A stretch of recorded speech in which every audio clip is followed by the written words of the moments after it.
Hello, good morning, good afternoon, or good evening. Wherever you are on the planet, welcome to Sustainability in Your Ear, the podcast conversation about accelerating the transition to a sustainable, carbon neutral society. I'm your host, Mitch Ratcliffe. Thanks for joining in this important conversation. And before we get started, I just wanted to let you know that if you've got questions or suggestions for future shows, please send me a note at mitch@earth911.com. Clothing and textiles recycling has historically been scarcely available to consumers and woefully unsuccessful, with clothing piling up in warehouses or being sent overseas instead of turned into a new generation of clothing. Our guest today is Stacy Flynn. She's the CEO and co-founder of Evrnu. That's spelled Evrnu.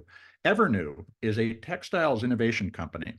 With a background in fashion and sustainability, Stacy is working to reduce the environmental impact of the fashion industry. Now, this is a topic we've talked about a lot, but Evrnu has made a significant mark in the sustainable fashion industry with a technology that recycles cotton garment waste to create premium renewable fibers.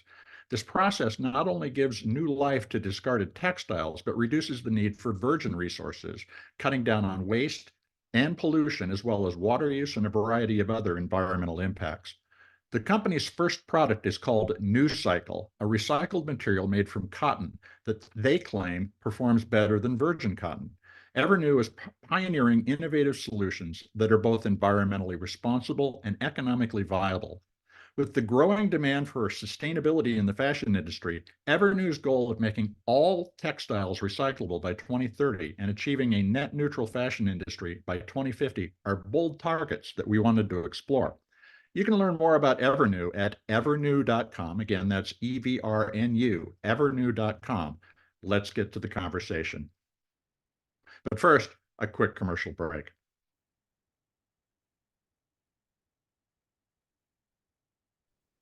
Welcome to the show, Stacy. How are you doing today? I'm great. How are you? Oh, except for a touch of the flu, it's a fantastic day here in the Northwest. And you're from the Northwest.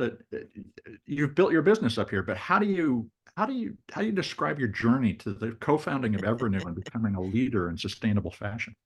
Yeah, I definitely did not start as a leader in sustainable fashion. I like to say I did my time on the dark side early on in my career and helped to thoroughly cause this problem.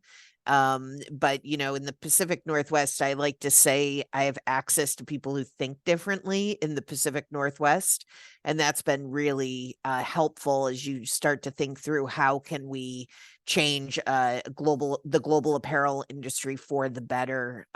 You really have to be around people who think differently.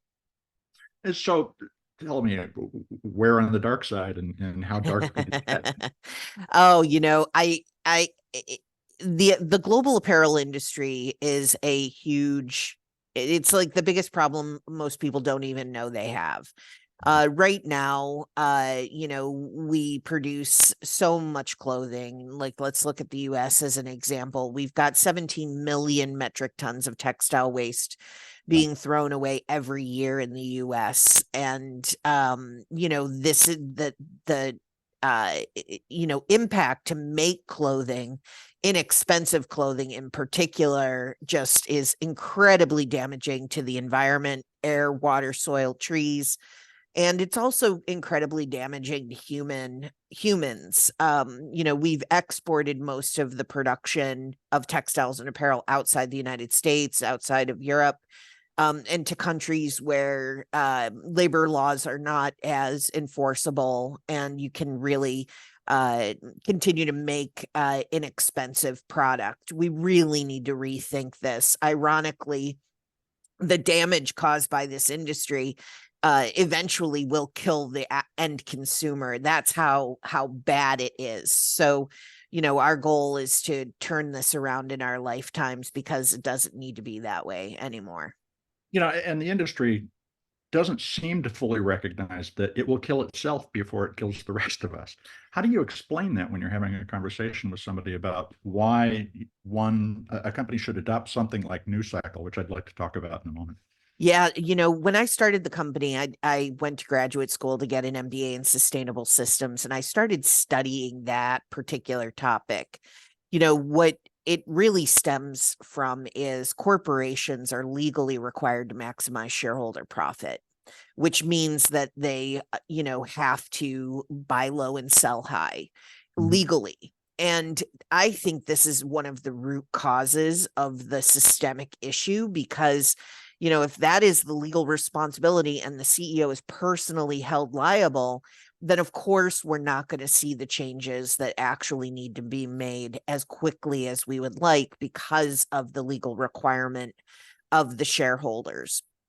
So when I started Evrnu, I was like, okay, how would we change that? And we set the company up as a C Corp, but it's a social purpose corporation. So I have bylaws saying that if I'm damaging the environment or people, it doesn't give us a pass on profitability, but it also, means that we are intentionally not going to be doing damage to the environment or people as a byproduct of our business operations. We're also a B Corp. B Corp is very recognized in this space, but I think these designations are really critical foundationally for companies that want to set up and structure correctly from the get-go. There's so much to unpack there, but I really want to jump into what Nucycl is. Tell me, this is your first product. It's a fiber. How is it made, and what is it made of? Yeah, so we take cotton garment waste as our first product. We turn that cotton garment waste from a solid to a liquid, and then we press it into what looks like a thick paper pulp.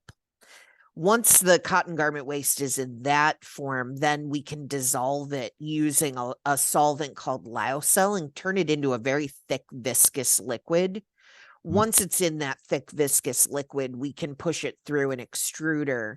An extruder, it looks like almost like a pasta maker. The Mhm. front end of the pasta maker has a dial on it that you can make linguine or lasagna. You can do the same thing with fiber. You can change the spinneret on the front end. It kind of looks like a shower head. The number of holes and the shape of the holes determine how the fiber will perform in yarn and fabric form. So that's how we're able to take waste and turn it into a higher quality product in its incarnated form than the fiber may have been in its original form when it was new. So how do you describe what the end product is? Is it cotton? Is it a polymer? Is it a combination? How do you characterize Yeah, it is not cotton. So, it? and that the FTC is very clear on that. So it is called a recycled lyocell. The input is cotton garment waste. The end resulting product can be changed or modified depending on who wants what performance Sure. characteristics, but the end result fiber feels a lot more like cotton than it does like a typical regenerated cellulosic that you may be familiar with. Mhm. So the pulp or feedstock really does change the performance and the hand characteristics. So how does it perform in when it's used in clothing? What's the hand feel, for instance? And I understand they're different Yeah, types. it's incredible. So we can I'm wearing a jacket right now that we made for Pangaya. We can make denim, we can make athletic apparel, we can make fabrics that look and feel like cotton. So we can make a lot of different things. There are a couple of things that are important. 90% of all garments made in the world are made from two fibers, polyester and cotton. So when we look at our products, we want to make sure that our products look, feel, and perform similar to polyester and or cotton, because that's where the bulk of the market is. So, and we can do that either depending on who wants what. So you can make it soft, you can make it shiny, you can make it dull, you can make it wick moisture away from the skin. There are just a lot of attributes that you can design into the products. We work with designers all over the world to develop new concept materials.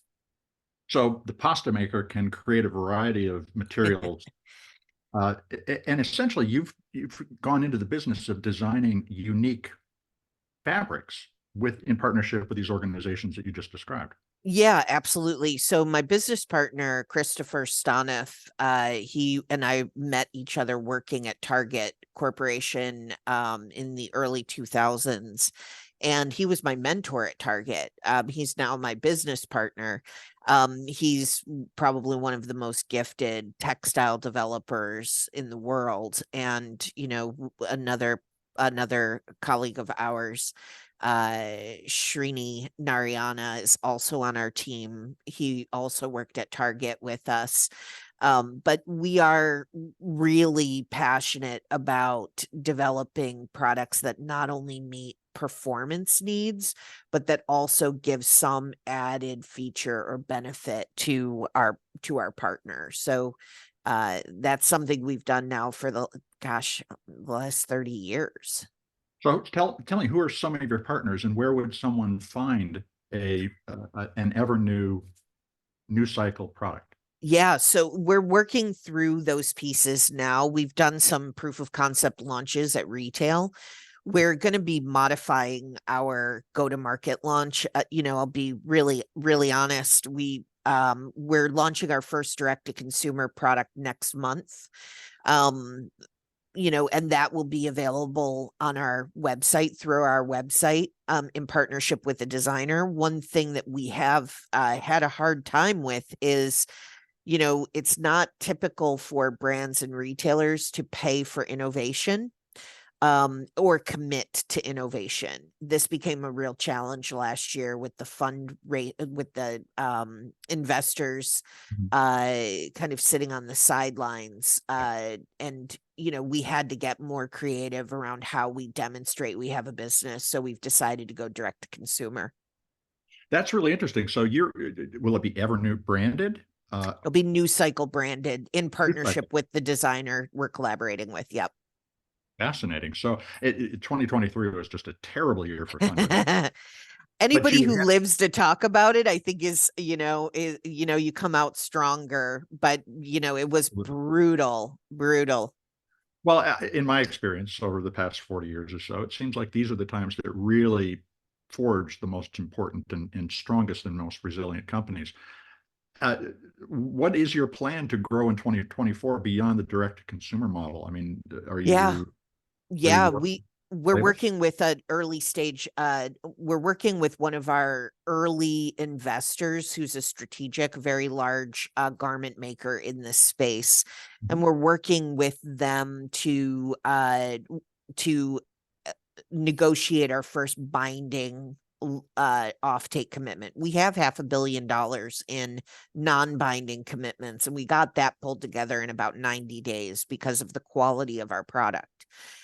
Now we're trying to secure at least a $20 million binding commitment so that we can de-risk the fact that we're pre-revenue with investors. So we're going to be kind of uh, for all intents and purposes, having two divisions within our sales structure. One division would just focus on that one investor and all of their brand partnerships. And then we would have another division focusing on independent design launches and things where we can really set perception and push the quality into arenas that are not traditional. So if there's a designer out there who's thinking, I'd love to use this material, they can contact you and start a conversation. Absolutely. Honestly, we have no shortage of designers contacting us. Every week we get 30, 40, 50 inquiries for our product. One of the biggest problems we have is if we can't attract the capital to increase our throughput, we can't really take on more business. It's a Right. tough reality right now. Well, I think sustainability will come through it okay in the long run. Consumers want that. Now, you're Yeah. also about to launch a manufacturing facility. Where will the big pasta maker be located? Yeah, so it'll be in Spartanburg, South Carolina. That is what we are focusing on right now, is to increase our throughput in Spartanburg, and we're actively raising capital to invest in that facility. That's interesting. That's right in the heart of cotton country. How do the cotton growers feel about that?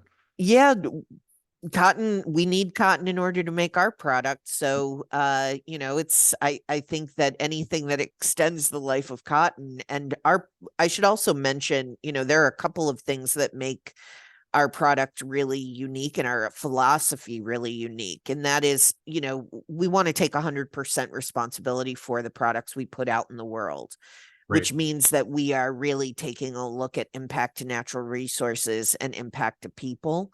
Um, and the quality of our product has to be on par or better than conventional materials. And for the first time, we are creating a material that is designed to be recycled into same or better quality. So we will have a recyclability guarantee on our Nucycl products, which I think is going to be really important. But those factors kind of encompass our internal standard. And I'm really proud of that because this is our 10th year anniversary and we've never compromised on our standard. 10 years ago, we kind of thought it was a little bit crazy. Like no one could ever take 100% responsibility for impact and make something high performing and recyclable. No way. And we just said, we're going to give it our best shot. And we have, built everything around it. And now it's proving to not only be possible, but being a far more effective business model because it means that we're able to deploy that embedded value for multiple cycles compared to our current model, which has one cycle and then it gets tossed. It's great to hear it can be recycled and that you have a recyclability guarantee. Are you actually going to embrace a circular model where you're taking materials back or working with brands to gather their? Yep. Yep. Our goal is to use as much of the existing supply chain as possible. Our technologies should really link the existing waste supply chain to the Mhm. existing apparel supply chain. And then the way I look at this is we're carving new neural pathways for this supply chain, but it's not like the supply chain of the past because right now you've probably heard of the fast fashion business model. Yeah. That model is based on buying at the lowest price and selling at the highest possible retail. It's got a ton of collateral damage associated to it. Back in the 90s, when I was learning about it at FIT in New York, it was just starting to come out into the world, and brands and retailers made a lot of money on that business model because it took the sales cycle from 12 months down to 90 days, down to 30 days. And, the volume just price dropped, volume went up, and they made a lot of money. So fast fashion, the typical fast fashion item is worn less than 6 times. Oh, How yeah.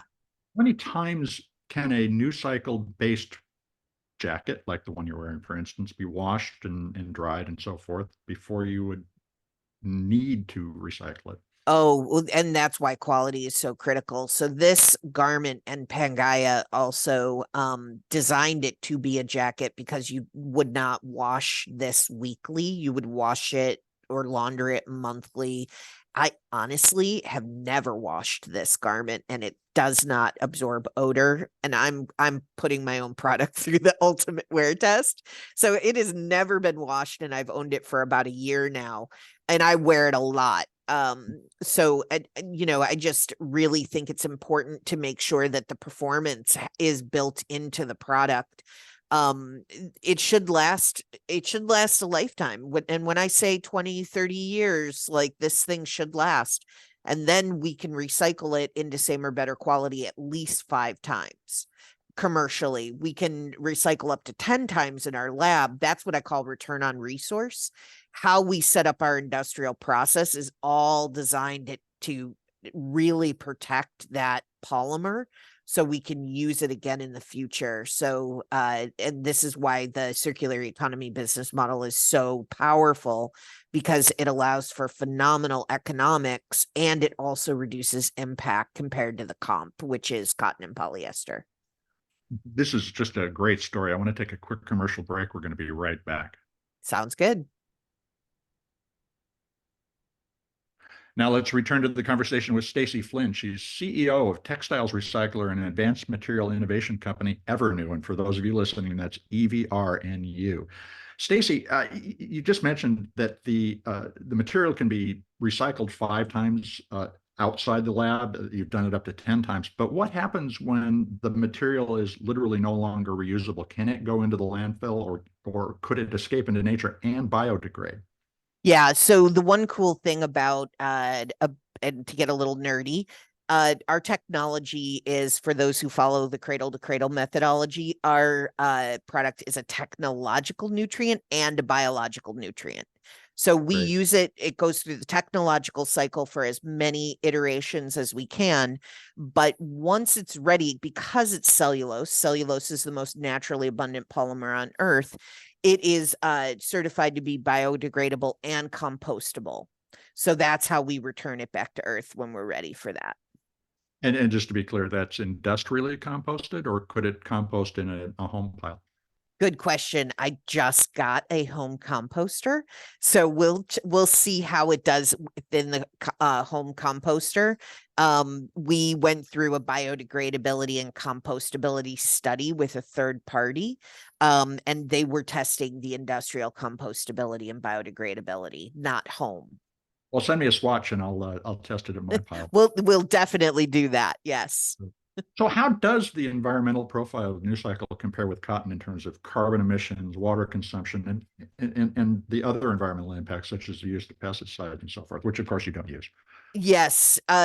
When we look at cotton, we look at water usage because cotton requires a lot of water. It's grown in arid climates, and you do need a lot of pesticide and insecticide on cotton typically. So when we look at cotton, we look at water, we're using 98% less water. We can also recover and reuse our water because we're not growing anything. So Mhm. keeping cotton in circulation is our ultimate goal. When we look at polyester, that's the really big player. That's 60% of the global apparel market. And the reason that it's 60% of the global apparel market is because cotton can't pick up that market share. There's just not enough room on Earth. There's not enough water on Earth to go after that. So we really need something that can replace polyester. Polyester is a byproduct of crude oil. It's a fraction, and so the energy is significant because we're pulling that from the Earth's core.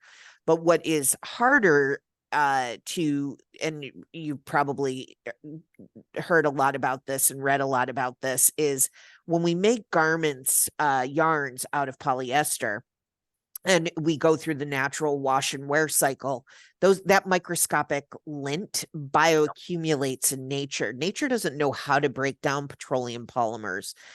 So it bioaccumulates, versus what we're doing. 2 years ago, we broke a world record for tenacity. It's the first time a plant-based backbone has ever been able to outperform a petroleum-based backbone. So we were incredibly proud of that because we're like, okay, the only reason we use so much polyester is because it's plentiful and it's strong. Let's see if we can migrate some of the wash and wear clothing business to something more benign. And polyester will have its needs. I mean, we know we need it for strength and industrial, and you can recycle it. So it has its need, but the question we ask ourselves is there something that could replace that market share that is safer and more benign on the environment? And we believe that to be Nucycl. So can you characterize, for instance, with regard to carbon emissions compared to uh, polyester, how much lower is the carbon emissions of a lyocell or a Nucycl base? Conservatively, it's 90% reduction in carbon emissions. Okay, that's great to hear. Now, Mhm. as we talked about earlier, you do research and development services, and your site talks about creating flame retardant fabrics for clients. How how many of these do you expect you're going to be making over the course of the next, say, 5 or 10 years? Are you planning to be a provider of 50 or 100 different You kinds of know, material? This is a great question because I got 2 requests last night for very large industrial development clients to work on FR, fire retardant materials. The truth is right now, startups don't die from a lack of great ideas. We die from the inability to monetize. So Mhm. right now we are focusing on our apparel product to get our initial facility set up. So if we were to take on an R&D client, we would have to quote them and have them pay for that R&D work. Right now, very few companies are willing to pay or commit. So until we can generate revenue, those budgets are going to remain tightly scrutinized until we can get revenue turned on. So it's a long way of saying that it's not a priority for us right now. Okay, that's interesting. That the whole idea of upfront payments for that research and development really goes to the question of how much urgency does the fashion industry feel in moving away from polyester? Do you get a sense that there's at least the begin and a tide is starting to rise? Well, we've been doing this for 10 years now, and we are about a year away from getting our revenue turned on. We knew, Cristo and I knew when we started this company, if you look at there are only 17 generic fibers on the planet. 90% of the apparel market is based on two, cotton and polyester. So we knew that this was a 20-25 year play. We Mhm. wanted to try to get it done in 60 months, and we would have gotten to retail in 72 months had COVID not happened. But COVID did happen and our retail launches didn't happen until the end of 2022. So I really think like our goal is to demonstrate the commercial viability of our first technology, get the fiber in the hands of the supply chain and follow it all the way to consumer, and then really focus on consumer advocacy to get those products back into the supply chain. All of these paths need to be carved. Again, kind of that concept of new neural pathways. This is brand new, and just to reiterate, the all business models were new at one time.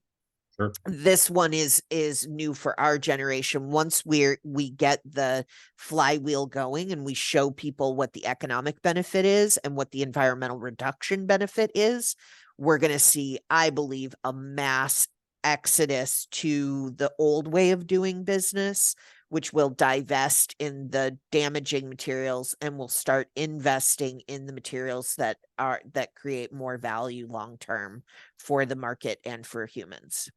Now, you mentioned consumer advocacy, and we absolutely agree that that's key. How do you recommend a consumer get a brand to start thinking about using something other than a fossil fuel-based fabric? Oh, such a good question. I think, consumers do a lot on social and supporting the brands that they care about. Mhm. I think that is probably one of the most effective ways of getting the attention of uh of brands and retailers. Brands and retailers, I think, sometimes underestimate, like, without consumer support, there Mhm. is no earnings margin or cash flow.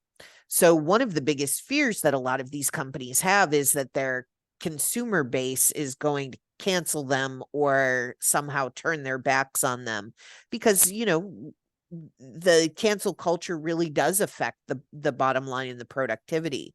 But I think rather than blame and shame, I feel like highlighting some of these new technologies is the way to go long term, because we need the support. We need consumers to put it on their bodies, wear the hell out of it, and then when they're done with it, get it back to us, even if it requires them to do another step, like maybe put it in the mail and send it to us directly. I'm not exactly sure how we're going to interconnect everything yet, but We do need consumers to help us get this done. Well, that collection process is something that we're all trying to figure out. Of course, it's what we try to map for all the consumers out there.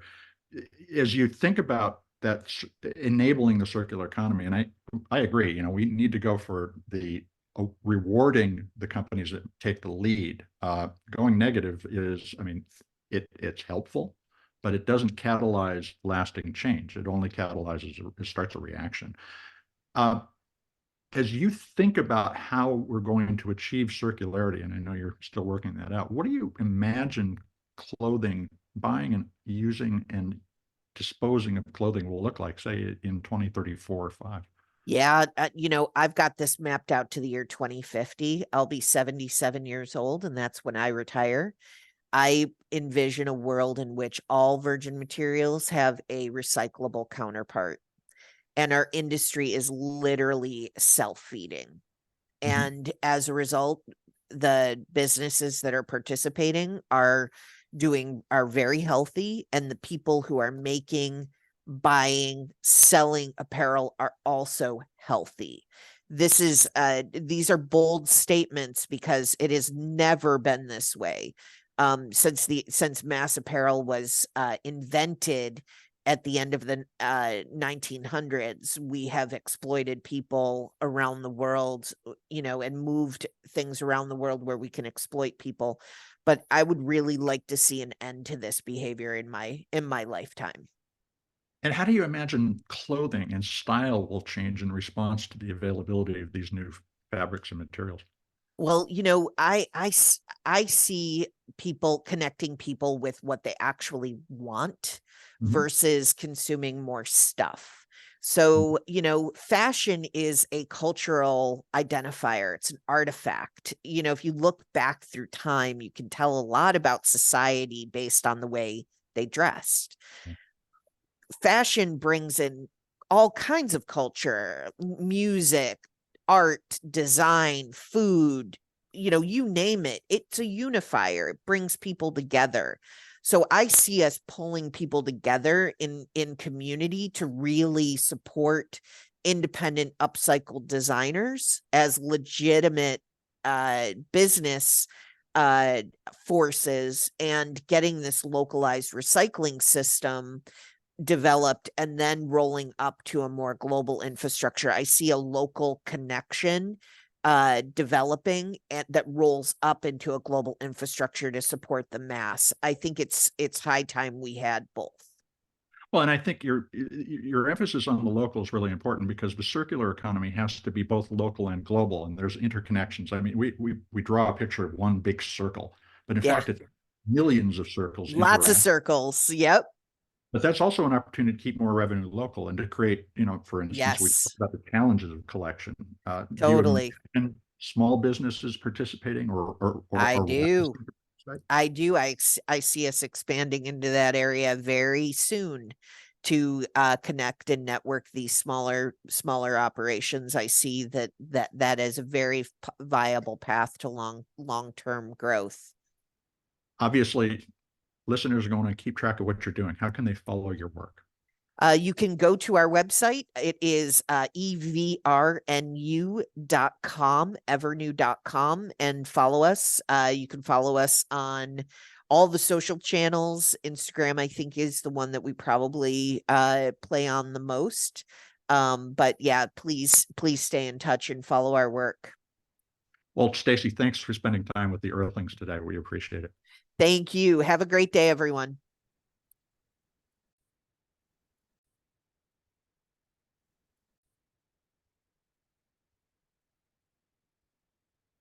That was my conversation with Stacy Flynn, CEO of Evrnu. And once again, it's spelled Evrnu. They're the maker of Nucycl, and as you heard, a committed circular economy player seeking to build a business that keeps materials in use and out of landfills. You can follow Stacy and Evrnu at evrnu.com. The rise of social purpose businesses, which is exemplified by the B Corporation model that Stacy has adopted at Evrnu, is the basis for transforming industry, taking that long-term responsibility for the products that you make, the materials that you use, including the waste, and keeping them in circulation rather than out of landfills, can really make a difference. But the challenge is connecting purpose and profit, as Stacy pointed out. How can each of us encourage companies to stop making products and washing their hands of the environmental consequences of the take, make, waste approach to business? Well, fast fashion has encouraged wearing clothing just a few times, but clothing can last and become an integral part of one's identity, not just when it's new. I have clothing that I've worn for 30 years, but those clothes have really held up. Making clothing last and recognizing, as well as celebrating a fashion brand's durable clothing, is one way you can help create a movement for sustainable clothing and textiles for the home and office. So stay tuned. As always, we are going to continue to cover fast fashion and durable fashion, the fashion that lasts. I hope you'll take a moment to share this podcast or any of the more than 450 interviews that we produced on sustainability in your ear. If you take a moment to write a review on your favorite podcast platform, it'll help your neighbors find us. Folks, you're the amplifiers that will help us spread more ideas to create less waste. Tell your friends, your family, your coworkers they can find us on Apple Podcasts, Spotify, iHeartRadio, Audible, or any of the fine purveyors of podcast goodness they prefer. Thank you for your support.